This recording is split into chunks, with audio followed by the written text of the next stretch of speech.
मासिक पाळी आली, मुलगी मोठी झाली. मासिक पाळी आली, मुलगी मोठी झाली आहे आनंदाची गोष्ट. बरोबर ना? मासिक पाळी आली, मुलगी मोठी झाली आहे आनंदाची गोष्ट. पण त्यासाठी तिला सहन करावे लागतात खूप खूप कष्ट. असह्य वेदना पोटात येतात कळा. असह्य वेदना पोटात येतात कळा. होते तिची कसरत सांभाळताना घर आणि ऑफिसच्या वेळा.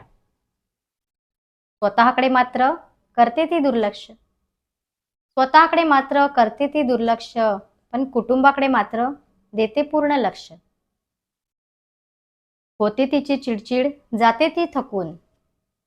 होते तिची चिडचिड जाते ती थकून. पाठ आणि कंबर त्यावेळी द्या तिला शेकून. घ्या मुलांना मदतीला सांगा त्यांना पण समजावून. घ्या मुलांना मदतीला सांगा त्यांना पण समजावून. त्या 4 दिवसात तिला घ्या थोडं समजून.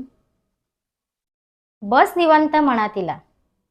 ऐका, बस निवांत म्हणा तिला, कर थोडा आराम.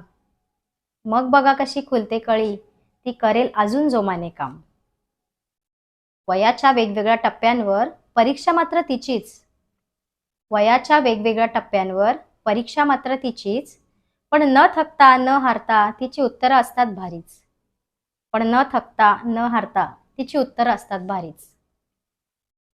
तर मासिक पाळी प्रत्येक स्त्रीला, प्रत्येक महिलेला, मुलीला या मासिक पाळीच्या वेगवेगळ्या टप्प्यातून जावंच लागतं. तर घरातल्या सदस्यांनी त्या 4 दिवसात तिला थोडं समजून घ्यायचा प्रयत्न करा. जेवढं होईल तेवढी मदत करायचा प्रयत्न करा. तर चला परत भेटूया. Bye bye.